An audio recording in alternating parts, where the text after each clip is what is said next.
Dear netizens, I'm intentionally bringing this up here. Trump fired the Bureau of Statistics, the Department of Labor, the director. The U.S. non-farm payroll data for July fell far short of expectations. As a result, the U.S. stock market dropped more than 2% on Friday. Both the Nasdaq and Standard & Poor's and the May 6th numbers were revised down by 260,000 people. Trump was furious and immediately fired the director of the Bureau of Labor Statistics. This sparked a strong backlash from economists. The non-farm payroll data in July increased by 73,000. Actually, there haven't been many changes recently. The changes are minimal. The unemployment rate is 4.2%. Very little change. But with such a low unemployment rate, the labor force participation rate has actually dropped. Fewer people are looking for jobs. So, in fact, the number of positions has decreased. But this doesn't cause the unemployment rate to rise. All the new hires are in healthcare and social assistance. I've looked at the numbers, and basically, the newly added jobs are mostly related to health and social support. The federal government is laying people off. And also, the service sector is still expanding, but the manufacturing PMI has fallen into negative territory. In other words, why has the manufacturing PMI turned negative?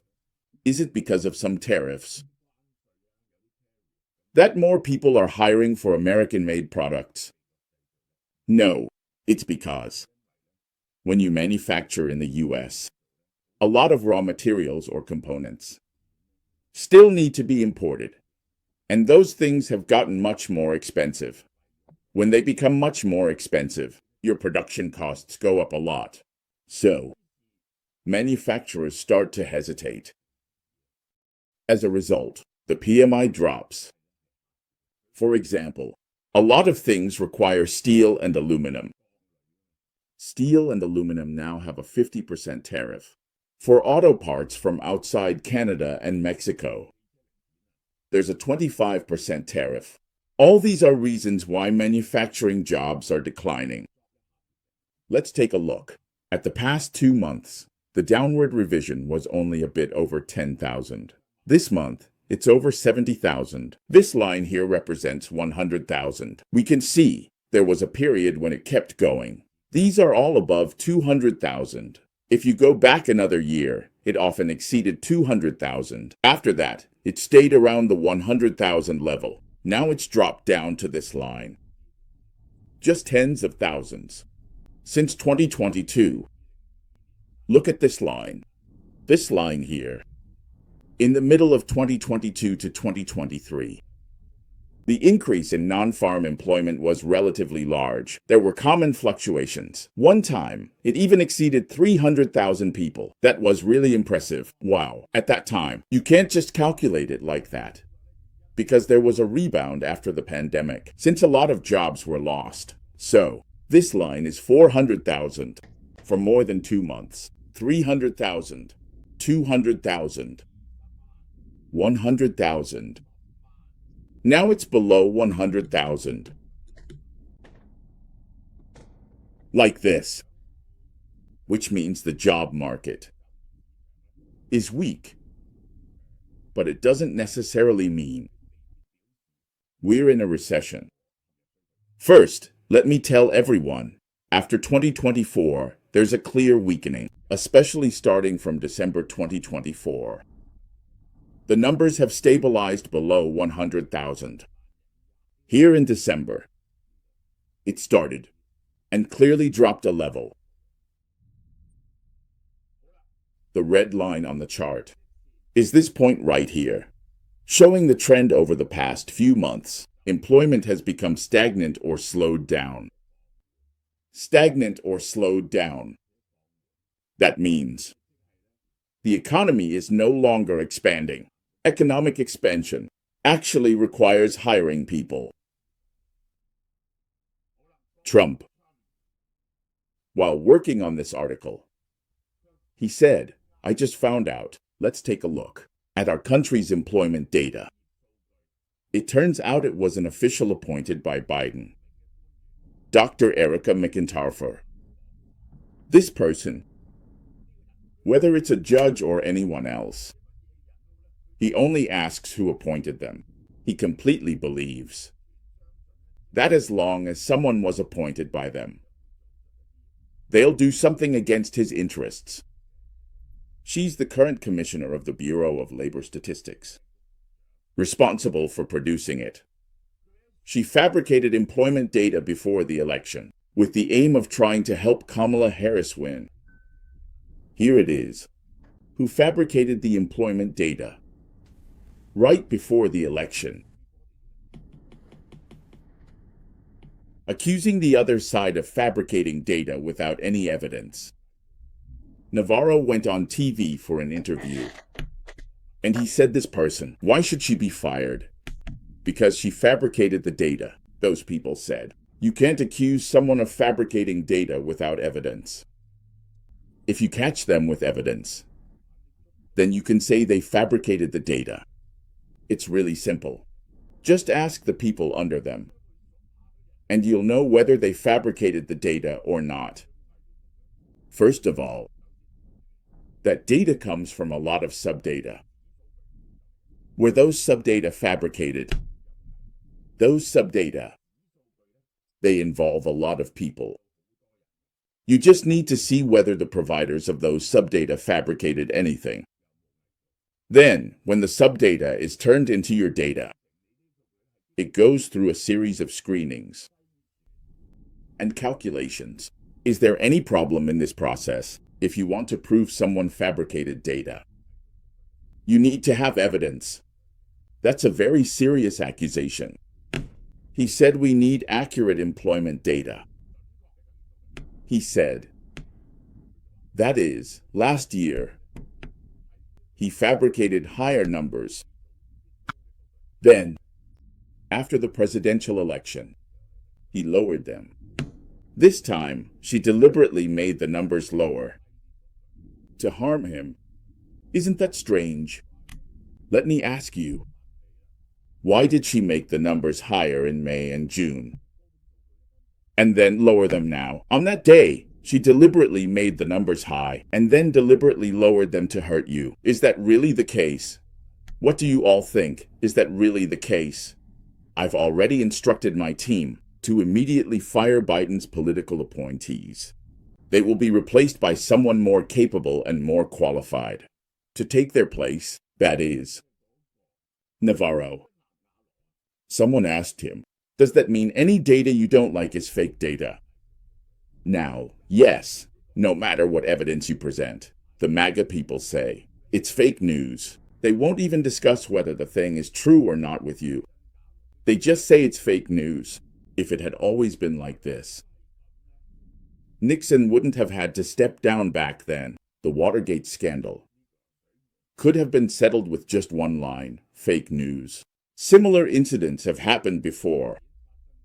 Even so, they say the U.S. economy is still booming under Trump's leadership. The Federal Reserve is also playing tricks. They keep attacking Powell, this time over the interest rate issue. They say he actually cut rates twice before the presidential election. Hey, wasn't that actually the right time to cut rates? You have to look at the data from that period. You can't just say that because he cut rates twice. It means he was interfering in the presidential election. This really is an outrageous thing. They see every single thing in the world as a political conspiracy.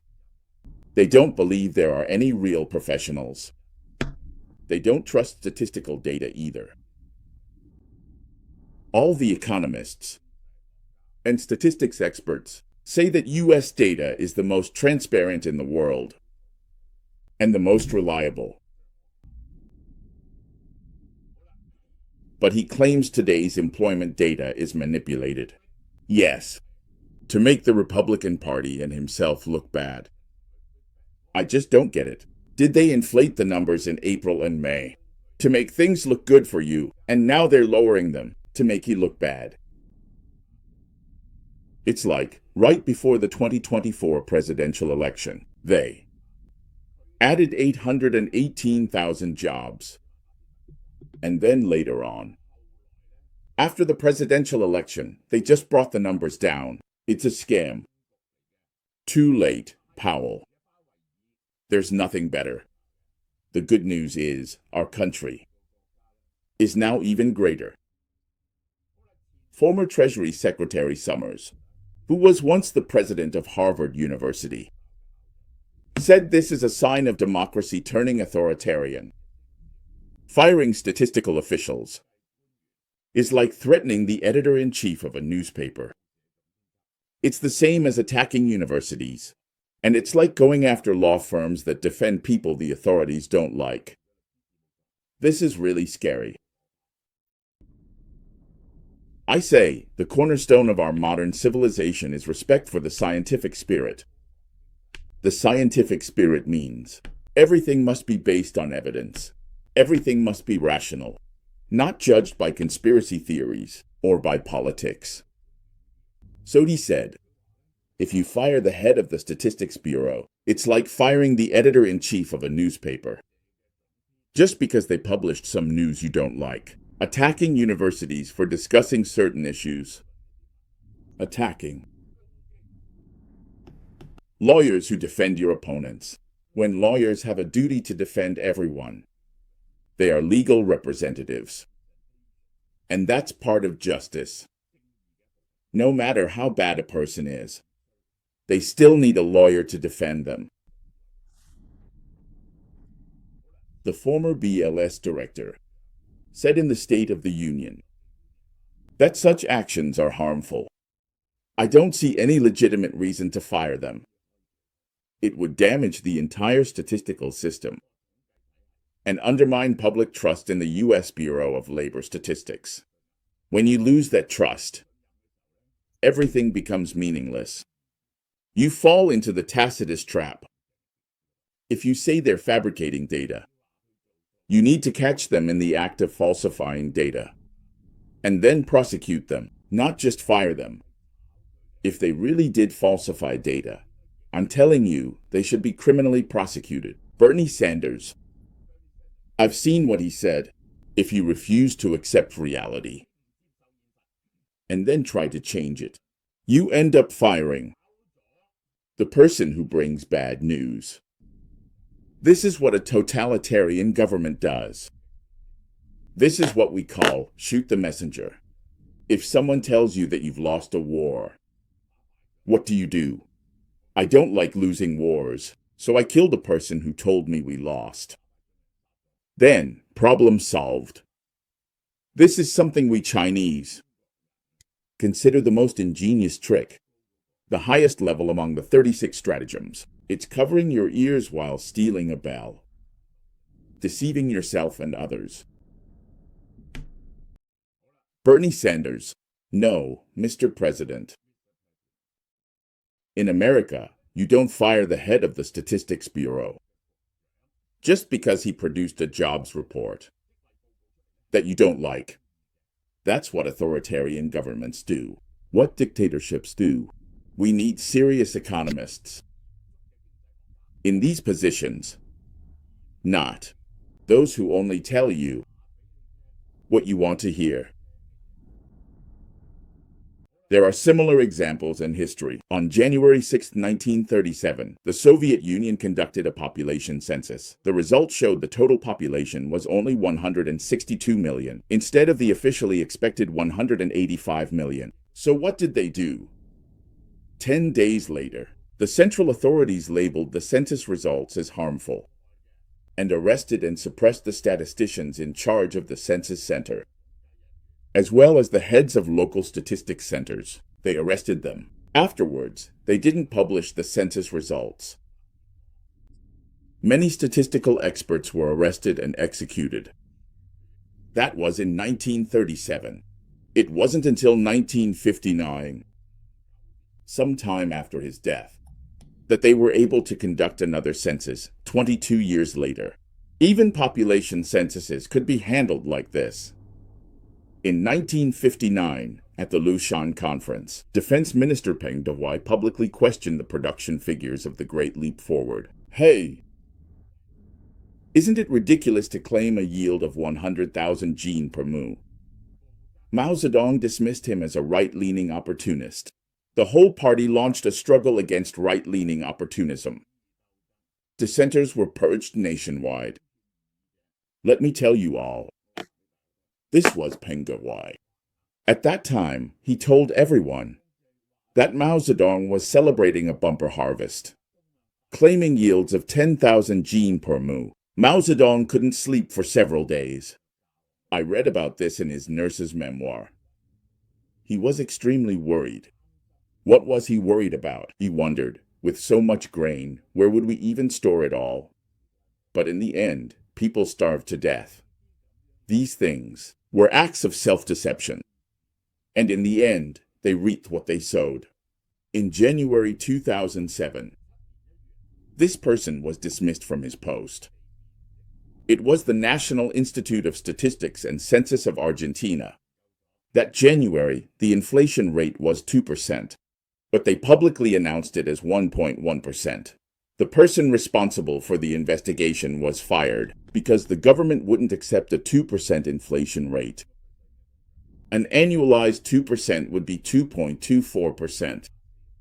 The entire INDEC leadership was overhauled. Under pressure from higher-ups, the director of INDEC resigned. The new board was led by Ana Maria Edwin and directly supervised by the Minister of Commerce. Officials repeatedly asked, "How can we lower the inflation numbers? You just excluded some items. You left out the ones that had risen the most." They simply weren't counted. When I went to Italy, back in the 70s, there was a type of cigarette in France and Italy that was really cheap. I asked, "Why is this cigarette so cheap?" They told me, because this cigarette was included in the Consumer Price Index. The government subsidized it, so the price of the cigarette never went up. That way, inflation wouldn't look high. That's what Italy did. China's GDP, employment, and price indices have often been questioned. At the time, Li Keqiang said he no longer trusted these indicators. He used railway freight volume, electricity consumption, and bank loans, which became known as the Li Keqiang Index. In 2021, they further banned online discussion of macroeconomic data.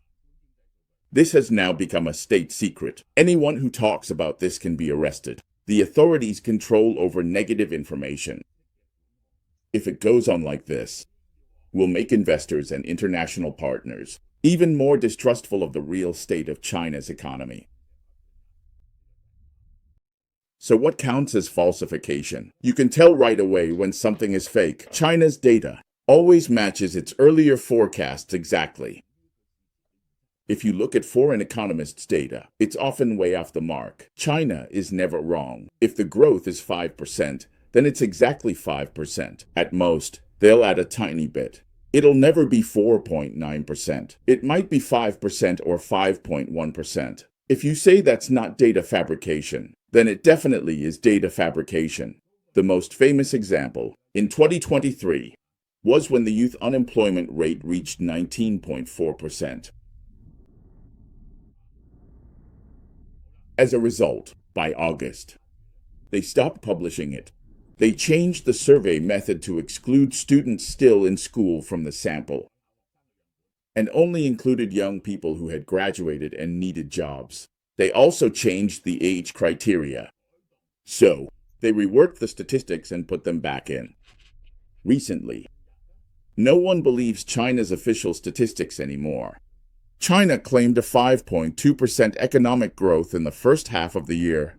But just look at it. If the economy really grew by 5.2%, how is it possible that VAT didn't increase? Explain that to me. Everything you do has to be counted in VAT. As soon as you issue an invoice, it's counted in VAT, but it hasn't increased. And they even claim that real estate infrastructure is still rising. At a time when the real estate market is so depressed, with so many fewer people buying new homes, how could it possibly be going up? You just can't cover up these numbers. I can tell you that. But Trump, he only believes what he wants to believe. Today, I told the kids, I have two sets of philosophies. One is called the 9E Manual, and the other is called the 9-Yang Manual. The 9-Yang Manual is all about critical thinking. So how do you explain critical thinking? One part of it is to use Confucius words. When you're thinking about something, have no preconceived notions, no certainties, and no ego. First, don't make subjective judgments. Second, don't get into arguments with others. Don't. Insist on reaching a predetermined conclusion. That way, everything is based on rationality. Then you use common sense, facts, and check whether the logical reasoning process is complete.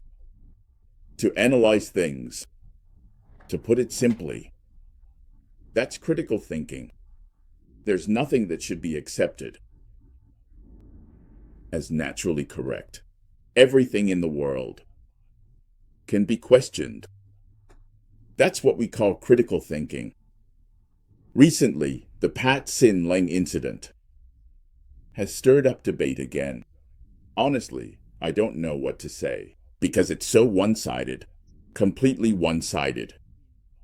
People think that person, the one whose face was burned, that it was him who started the mountain fire. So what's the third step? It's the loophole in logical reasoning. I've heard some people say really ridiculous things, like proving that before he went up the mountain that day, he had a pack of cigarettes and a lighter for smoking. He said he brought a lighter up the mountain. That's true. But he said no one knew there was another lighter. So, it must have been him smoking that caused the mountain fire. Do you all see what the problem is? The problem is, you know he had a lighter, but you don't know if anyone else had a lighter. There were 54 people who went up the mountain that day. If the students from his school are that cocky, and so many of them smoke, isn't it possible there were other lighters? You don't know. You don't know at that moment. That doubt should go to the defendant. You can't draw that kind of conclusion. That's what the coroner's court said that day. It was caused by smoking, but no one knows who caused it. All the testimonies you quoted today were all given during the trial back then. The court's verdict was, we don't know. I can tell you. The answer is, we don't know.